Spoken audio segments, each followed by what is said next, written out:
네, 오늘 본문은 예수님께서 부활하셔서 이제 막달라 마리아를 만나 주신 그런 말씀이 되겠습니다. 예수님께서 부활하심으로 가장 먼저 예수님의 빈 무덤을 발견한 사람은 이 막달라 마리아와 그리고 여러 여자들이었습니다. 그리고 예수님께서 부활하신 후에 이제 여러 사람들에게 자신을 이제 나타내 보이셨는데 그 중에서 가장 먼저 자신을 나타내셔서 만나 주신 그 사람도 역시 오늘 본문의 마리아입니다. 자, 본문 이제 앞에 1절부터 10절의 내용대로 이제 마리아가 예수님의 빈 무덤을 발견했고요. 그리고 베드로와 요한에게 이 사실을 알렸습니다. 그래서 두 제자는 예수님의 빈 무덤을 확인하고 그리고 집으로 돌아가게 되고요. 그리고 오늘 본문에서 마리아는 그 현장을 떠나지 않고 무덤 밖에서 계속 울고 있었습니다. 예수님께서 죽으신 것도 마음의 상처가 참 큰데 시신까지 없어졌으니 얼마나 슬프겠습니까? 이런 큰 슬픔에 잠기게 된 거죠.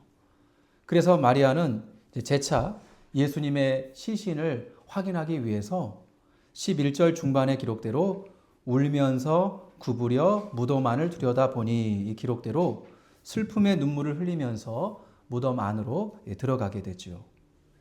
유대인들의 이 무덤은 견고한 벼랑이나 또 아니면 바위를 파서 이렇게 만들었고, 그리고 이 입구는 높이를 이렇게 낮게 만들었기 때문에 이렇게 머리를 이렇게 숙이고 이렇게 구부리면서 낮은 자세로 이렇게 들어가야 됩니다. 자, 마리아가 이제 무덤 안을 이제 가서 들여다 보니까 12절의 기록대로 흰 옷을 입은 두 천사가 예수님의 그 시신이 뉘었던 자리에 앉아 있었는데 한 천사는 머리 쪽에 이렇게 앉아 있었고 다른 한 천사는 발 쪽에 이렇게 앉아 있었습니다.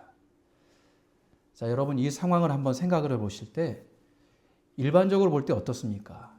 이게 참 공포스러운 그런 상황 아니겠습니까? 날이 밝은 아침이라고 해도 마리아는 무덤에 자신 혼자 있다고 생각했고, 물론 다른 복음서에서는 마리아와 다른 여자들이 함께 무덤에 갔다고 그렇게 기록하고 있긴 하지만, 그럼에도 이 무덤 안에는 분명 아무도 없었는데, 그런데 그 빈 무덤 안에 누군가가 있다는 거, 그것도 두 명이나 있다는 게 어떻게 보면 소름 끼치는 그런 상황이죠. 그때 그 천사들이 마리아에게 말까지 거는 겁니다. 여자여, 어찌하여 우느냐. 네. 얼마나 놀랐겠습니까? 이런 상황 가운데서 마리아가 또 얘기하고 있는 거예요. 뭐라고 얘기합니까? 13절 중반에 사람들이 내 주님을 옮겨다가 어디 두었는지 내가 알지 못함이니이다. 지금 마리아는 자기 앞에서 질문하고 있는 그 존재가 이게 사람인지 귀신인지 분간도 안 되는 그런 상황에서 대화를 나누고 있어요. 그리고 오직 예수님 생각으로만 가득해서 자신의 그 위험스러운 상황을 돌아보지 않고 내 주님의 시신이 보이지 않습니다. 이렇게 얘기할 정도로 예수님으로만 가득 차 있는 그런 상태죠. 자, 그리고 이제 마리아가 인기척이 있어서 뒤를 딱 돌아보니까 뒤에 누가 계십니까? 예수님이 서 계십니다. 그런데 14절 후반의 기록대로 예수이신 줄은 알지 못하더라. 이 기록대로 영안이 가려져서 예수님을 알아보지 못하고 있어요. 그리고 15절 말씀에 이제 예수님께서 마리아에게 물어보십니다. 여자여, 어찌하여 울며 누구를 찾느냐 하시니? 이렇게 예수님께서 물어보시니까 마리아가 이렇게 반응하고 있다고 기록하고 있어요. 마리아는 그가 동산지기인 줄 알고 이르되 주여 당신이 옮겼거든 어디에 두었는지 내게 이르소서. 그리하면 내가 가져가리이다. 네. 마리아는 여전히 예수님이신 줄 모르고 있습니다. 그리고 다른 생각을 안 해요. 자신의 상황은 생각하지 않고 예수님만 생각하는 거죠. 예수님의 시신을 옮겼거든 가르쳐 주시면 제가 찾아가도록 하겠습니다. 이렇게. 자, 여기서 알게 되는 건 뭡니까? 아무리 예수님을 사랑하고 믿었어도 이미 죽으신 예수님이잖아요. 그리고 시신까지 없어졌습니다. 분명 무덤 속이든지 무덤 밖이든지 산 사람은 없었어요. 물론 마태복음에서는 그 현장에 다른 여자들도 있긴 했지만 그 여자들 모두도 무서워해서 천사가 무서워하지 말라고 했고, 그리고 그 무서움과 기쁨으로 제자들에게 알렸다고 그렇게 기록을 하고 있습니다. 이렇듯 마리아의 눈에는 잘 모르는 존재 셋이나 있는 그런 상황이에요. 참 섬뜩한 그런 상황입니다.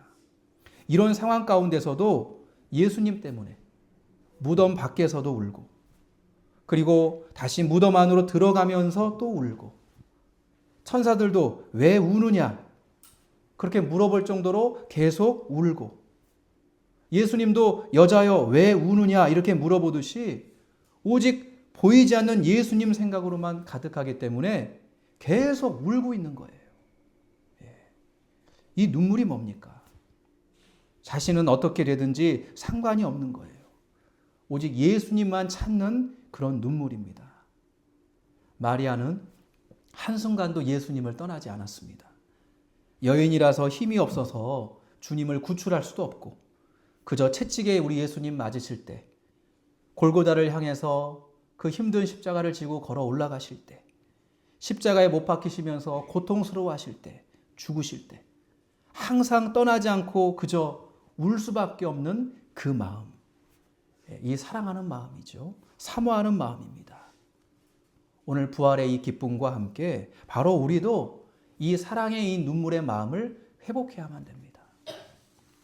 주님을 가장 사랑하고 그리고 사모해서, 그래서 예수님께서 가장 먼저 마리아를 만나 주셨는지는 우리가 알 수 없지만, 그러나 적어도 이 사랑하는 마음, 사모하는 마음이 예수님을 가장 먼저 만나게 되는 은혜로 이어진 건 사실입니다. 우리도 이런 사랑의 마음, 사모하는 마음을 회복해야 돼요. 이를 위해서는 마리아가 예수님을 찾듯이 우리도 우리와 함께 계신 예수님, 우리 안에 계신 그 예수님을 찾아야 됩니다. 함께 계시기 때문에, 우리 안에 계시기 때문에 뭐 찾을 필요가 있겠습니까? 이게 아니에요. 그 함께 계신 주님을 부르고 찾아야 돼요. 잠언 8장 17절에 나를 사랑하는 자들이 나의 사랑을 입으며 나를 간절히 찾는 자가 나를 만날 것이니라. 야고보서 4장 8절에 하나님을 가까이 하라. 그리하면 너희를 가까이 하시리라 말씀하셨어요. 요한복음 15장 4절에 내 안에 거하라. 나도 너희 안에 거하리라. 가지가 포도나무에 붙어 있지 아니하면 스스로 열매를 맺을 수 없음 같이 너희도 내 안에 있지 아니하면 그러하리라. 이게 다 무슨 뜻입니까? 주님을 사랑하는 마음은 그냥은 안 된다는 겁니다. 그냥 주님을 사랑할 수가 없는 거예요. 주님을 사랑하는 자가 사랑을 입을 수 있고, 주님을 간절히 찾는 자가 주님을 만날 수 있고, 하나님을 가까이 할 때 하나님이 가까이 해주시고, 주님 안에 거하려고 할 때 주님도 거해 주신다고 우리 주님은 말씀하셨어요. 주님과 교제하기를 거부하면서 주님을 이렇게 만날 거라는 그 기대, 주님과 교제하기를 거부하면서 주님을 만날 거란 그 기대는 갖지 말란 뜻이에요.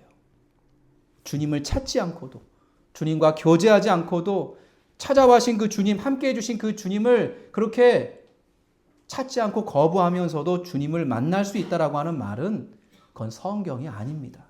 거짓말이에요. 그걸 은혜라고 포장하면 안 됩니다. 새벽이든지 밤이든지 낮이든지 항상 우린 주님을 찾아야 됩니다. 가까이 해야 돼요. 가까이 하지 않고도 잘 되길 바라는 건 악한 겁니다. 은혜를 왜곡하는 거예요. 무엇보다 우리 주님을 찾는 핵심, 가까이 가는 핵심이 뭐겠습니까? 가까이 한다는 게 뭡니까? 마리아처럼 예수님께 미쳐서 예수님만을 사랑하는 이 사랑의 마음을 가득 회복하는 게, 이게 핵심이에요.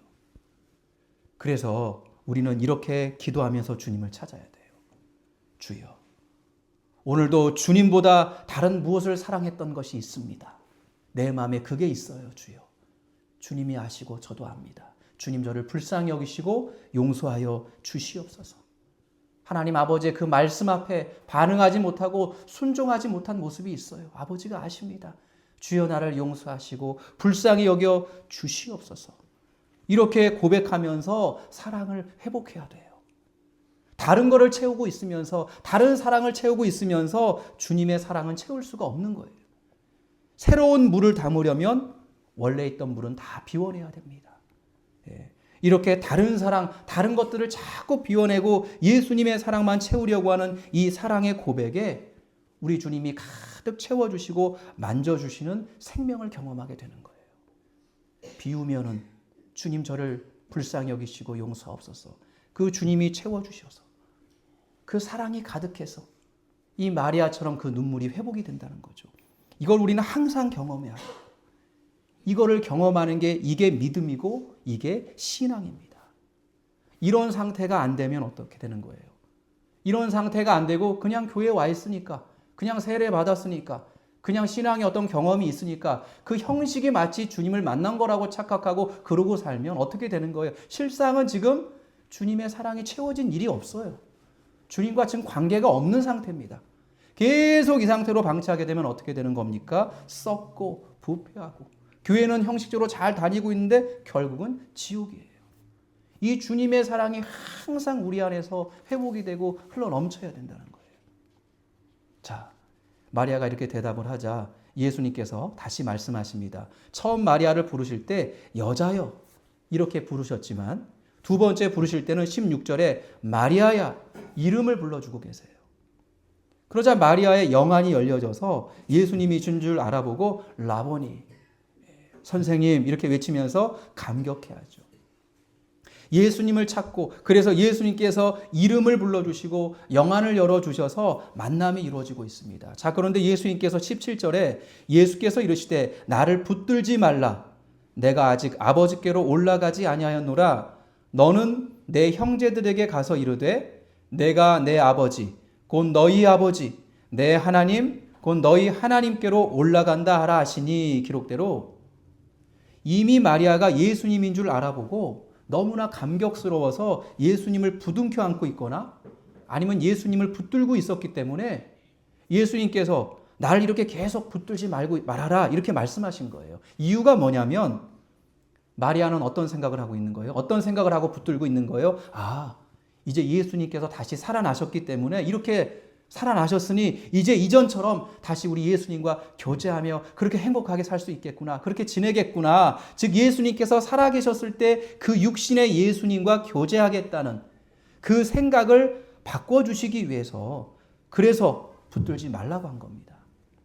그리고 내가 아직 아버지께로 올라가지 않았다. 그리고 내 형제들에게 가서 내가 내 아버지 곧 너희 아버지 하나님께로 올라간다. 이거 전해라. 이 말씀을 통해서 알 수가 있듯이 그래서 이제는 육신의 예수님과 교제가 이루어지지 않고 주님이 승천하시고 성령으로 다시 오셔서 이제는 누구와 교제가 이루어지는 거예요? 성령과 교제가 이루어진다. 성령 안에서 영적인 교제가 이루어질 것이기 때문에 일단은 이 주님의 승천을 제자들에게 빨리 전해라. 이 사실을 빨리 전하라고 그렇게 계속 붙들고 있지 말고 빨리 전하라고. 그래서 이렇게 붙들고 있지 말라고 말씀하신 거예요. 자, 마찬가지로 우리의 모든 신앙생활, 이 주님과의 교제는 오직 성령 안에서 이루어지지 않으면 교제가 아닙니다. 성령이 주체가 되지 않으면 성령이 하시지 않으면 아무 의미 없는 시간이에요. 교제가 아니고요. 주님의 뜻도 이룰 수가 없고 생명도 없습니다. 생명이 없어요. 그래서 초대교회도 마가의 다락방에서 성령의 불의 혀같이 임했을 때 교회가 세워지고 복음이 전해지고 떡을 떼며 교제가 일어나고 교회가 부흥하고 생명이 가득했습니다. 온 백성들에게 칭송받았어요. 그래서 이 성령 안에서 교제하려면 어떻게 해야 되겠습니까?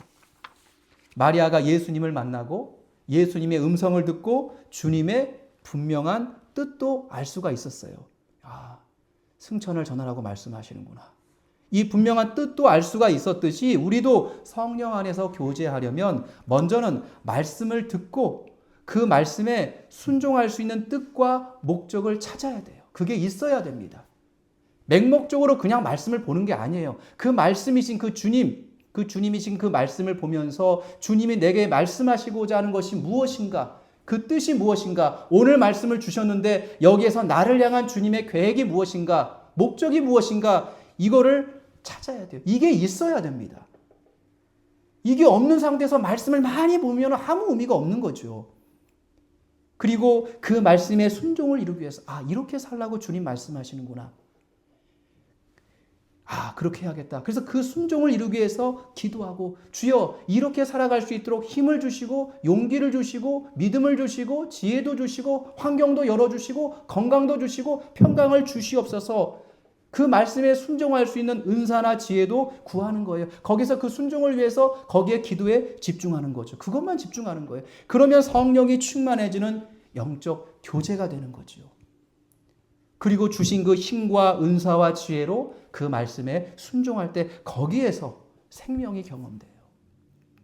말씀과 기도를 해도 성령 충만을 받지 못하는 것은 말씀을 보아도 말씀대로 살 목적이 없어요. 이게 무슨 말인지도 모르겠고 여기에서 나를 향한 그 주님의 뜻을 모르는 거예요. 그저 내 욕심만 있기 때문에 그래요. 말씀을 아무리 많이 봐도 내 욕심만 가득하기 때문에 성령 충만 받지 못하는 거예요.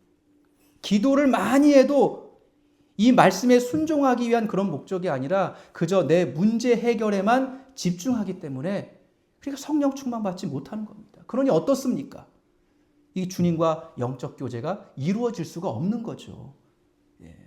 그냥 열심히 기도하고 열심히 말씀 보고 말씀과 기도는 많이 하는데 그것을 발견하지 못하고 그것을 위해서 기도하지 못하니까 그냥 어떻게 하고 있는 거예요? 그냥 종교 생활만 하고 있는 거예요. 아무리 말씀을 많이 보고 아무리 기도를 많이 해도 주님의 뜻을 이루는 목적이 없으면 생명이 없는 시간이에요. 그 주님의 뜻을 구하지 않고 그저 내 뜻, 내 욕심만 구하기 위해서 그런 식으로 기도를 많이 하고 있으면 성령이 충만한 게 아니라 악령이 충만해지는 거예요. 이런 사람은 기도를 많이 하다가 귀신에게 잡히게 되기도 해요. 이게 참 위험한 상태가 되는 거죠.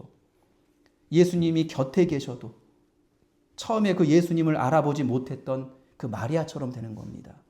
그러나 마리아야 주님의 음성을 듣고 주님의 뜻을 알았던 것처럼 그래서 항상 성경을 볼 때마다 주여 말씀해 주십시오.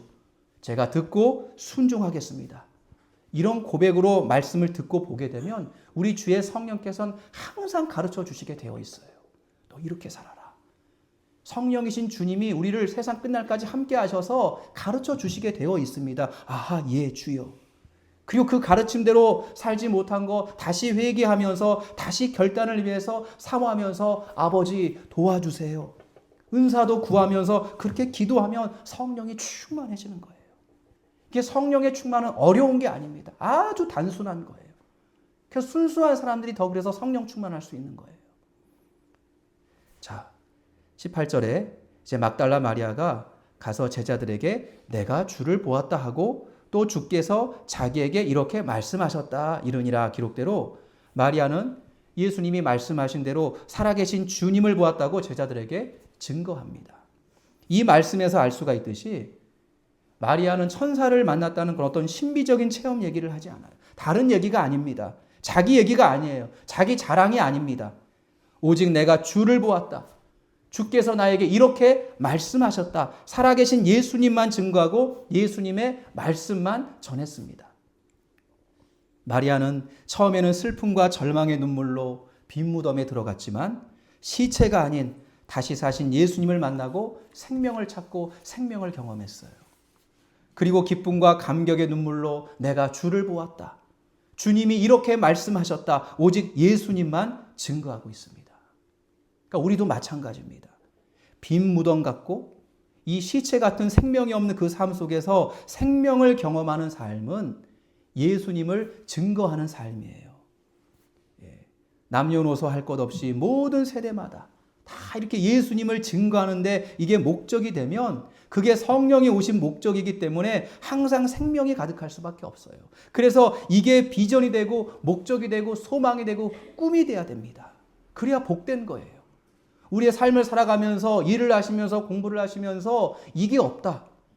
복음을 전하기 위해서 저 영혼이 예수님께로 와야 되겠다. 이 마음이 없이 일만 열심히 해봐요. 이런 계획도 없이 이런 소망도 없이 이런 비전도 없이 열심히 꿈을 위해서 노력한다고 한들 세상 사람들은 뭐 잘 될 수 있겠죠. 그러나 주님의 자녀들은 주님이 막으시는 거예요. 사랑하기 때문에. 잘못된 것을 구하고 있기 때문에, 잘못된 욕심에 갇혀 있기 때문에, 내 자녀들은 그러면 안 되기 때문에 그래서 막으시는 거예요. 그래서 항상 주를 위하여, 복음을 위하여 어떻게 하면 선한 영향을 끼치며 하나님 뜻대로 살 수 있을까? 나는 이렇게 살 거야. 앞으로 이런 사람이 돼서 이런 은혜를 끼치며 주님께 쓰임받으며 주께 영광 올려드릴 거야. 내가 비록 작은 모습이지만, 부족한 모습이지만, 연약한 모습이지만 이 모습 안에서 주신 것으로 주의 영향을 끼치며 살아갈 거야. 늘 이런 목적이 있게 되면 항상 거기에 성령이 계시게 돼 있어요. 그래서 그 성령의 뜻을 이루기 위해서 그 사람의 삶을 열어주시게 되어 있는 것입니다. 성령은 우리의 만족만을 위해서 오신 게 아니에요. 예수님도 3년 공생애 동안 죽은 자를 살리시고 병자 고치시고 귀신을 쫓아내 주시면서 복음을 전하기에 오셨듯이 예수의 영이신 성령도 똑같습니다. 오직 성령이 너희에게 임하시면 너희가 권능을 받아 온 나라에 복음을 증거하게 된다고 말씀하셨어요. 그래서 말씀과 기도로 주님과 영적 교제, 아까 두 번째 대지에서 영적 교제 중요하다고 했잖아요. 영적 교제를 이룰 때 그 앞서 말씀하신 그 순종하기 위한 그 목적이 있어야 된다고 했잖아요. 그 말씀의 순종의 목적 중에 한 가지가 가장 중요한 것 중에 하나가 뭐예요? 복음을 전하기 위한 그 목적의 기도도 항상 회복이 돼야 됩니다. 이 기도가 항상 있어요. 우리의 기도에 이 복음전도 영혼 구원을 향한 목적의 기도가 있습니까? 우리가 선교사님들을 위해서 기도하고 나라의 복음화를 위해서 기도해야 되지만 내 가족, 내 주변의 이웃들, 친척들, 지인들, 여러 그 사람들 믿지 않고 방황하고 있는 그 영혼을 위해서 기도해야 돼요. 주여, 저 영혼 불쌍히 여겨주시고 저분도 예수님 믿고 꼭 천국 가게 하여 주시옵소서. 기도가 있어야 돼요. 항상 그 기도가 있어야 됩니다. 그리고 구체적으로 복음을 전할 수 있는 기회와 지혜를 달라고 기도하게 되면 그 기도엔 생명이 가득하고 그렇게 할 수 있는 능력도 주시고 그리고 그의 주의 능력으로 순종할 때 역사가 나타나고 그 현장이 생명의 현장이 되는 거예요. 우리 교회가 한 사람 함께 주일 하자고 했습니다. 이게 복음 안에서 하자고 하는 거잖아요. 상반기, 하반기 우리 한번 해봅시다. 그래서 함께 지금부터 이제 2달 남았는데 기도해야 돼요. 그 영혼이 오든지 안 오든지 결과는 주님께 맡기고 그 영혼이 임종 직전에 예수님을 만나든지 그건 상관없는 거예요. 우린 그저 기도하고 예수님을, 생명 되신 예수님을 전해야 돼요. 그러기 위해서 먼저 우리가 뜨겁게 기도하고 항상 그런 기도가 이루어지면 주님이 그 기도를 잡아주셔서 다른 것도 구하게 하시는 거예요.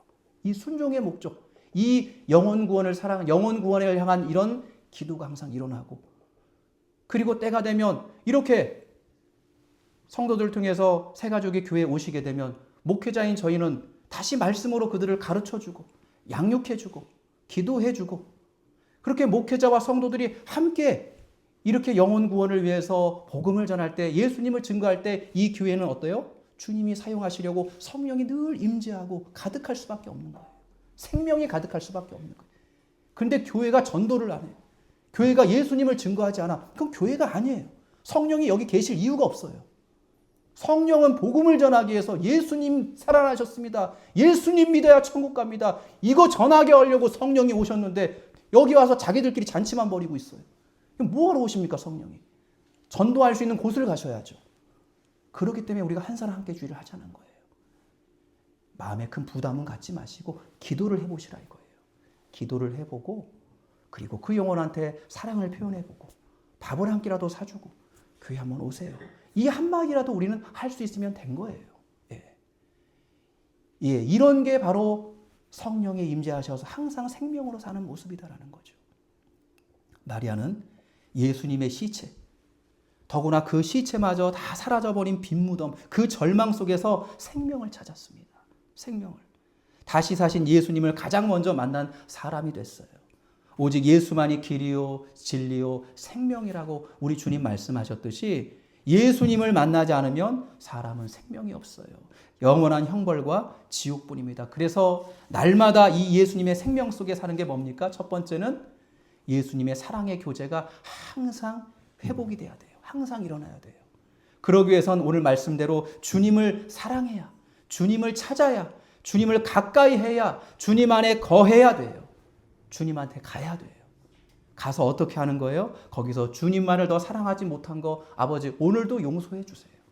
오늘도 내가 이 마음이 너무나 가득해요. 아버지 용서해 주세요. 이렇게 그렇게 고백하면서 그러면서 나의 상한 마음, 나의 아픈 마음을 주님 앞에 쏟아내게 되면 반드시 우리 주님은 만져주시고 그 사랑으로 채워주게 되어 있습니다.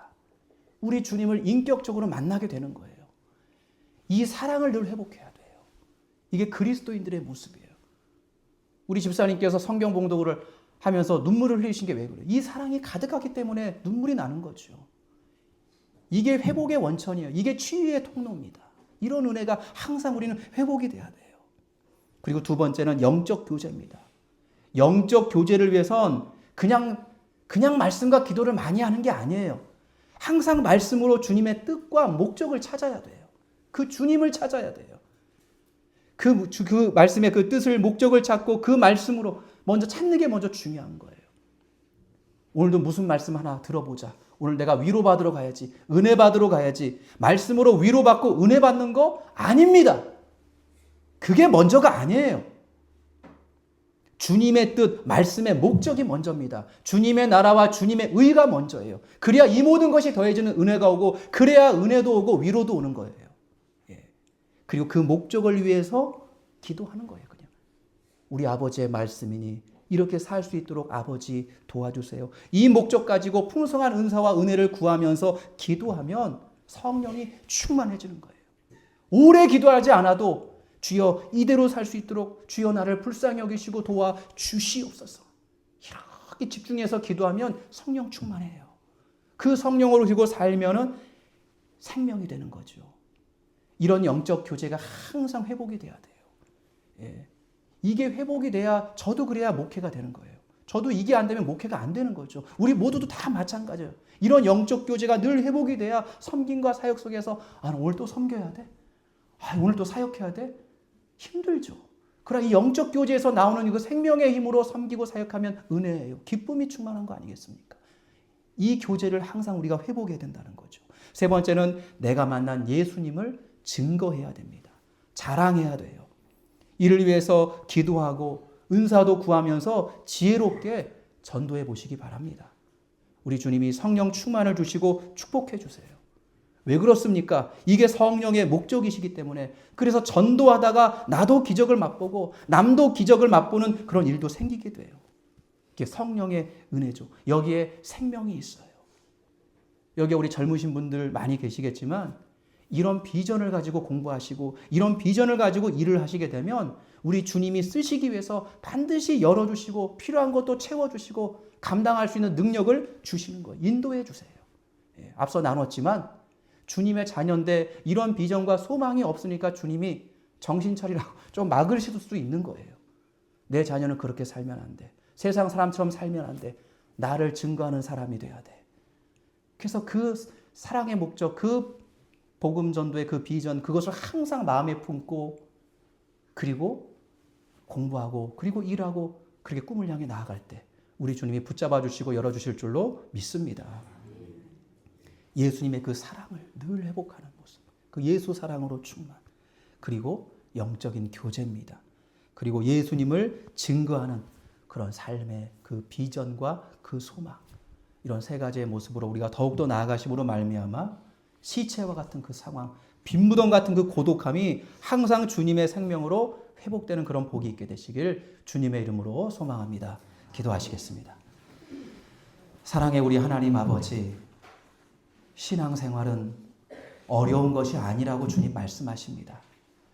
그저 예수님께 가면 되는데 때때로 우리는 예수님께 가기 싫어하고 내 마음을 쏟아내기 어려워하고 다른 것에 바쁠 때가 얼마나 많습니까?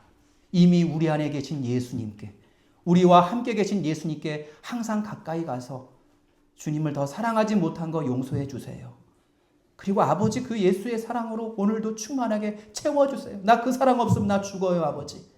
이런 마음을 가지고 항상 그 사랑을 회복하는 순수한 우리 모두 더욱 되게 하여 주시옵소서. 아무 이유 없이 그냥 예배하고 목적 없이 말씀 보고 기도하는 것이 아니라 내 아버지가, 내 예수님이 내게 오늘 무슨 말씀을 주시나, 무슨 뜻을 주시나, 내 아버지여 내가 그렇게 살겠나이다.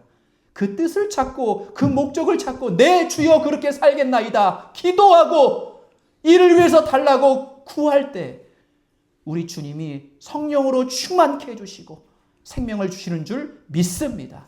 이 영적 교제를 날마다 회복하는 우리 모두 더욱 되게 하여 주시옵소서. 비록 부족합니다. 모르는 사람에게 말을 거는 게 쉽지가 않고 그리고 가까운 사람일지라도 교회 가자고 말하는 게 어렵습니다. 그러나 우리 주님은 전하라고 말씀하십니다. 증거하라고 말씀하십니다. 그래서 날마다 영혼 구원을 위해서 기도하는 우리들 더욱 되게 하여 주시옵소서. 그리고 그 성령의 은혜를 따라 감동 따라 주의 복음을 기쁨으로 지혜롭게 잘 전함으로 말미암아 항상 그 복음 전하는 그 현장 속에서 복음을 나누는 그 모습 속에서 생명을 경험하고 은혜를 경험하고 살 소망을 경험하는 그런 우리 모두가 더욱 되어져 갈 수 있도록 주여 우리를 인도하여 주시옵소서. 예수님의 이름으로 기도하옵나이다. 아멘. 네, 이 시간 165장 찬송하시면서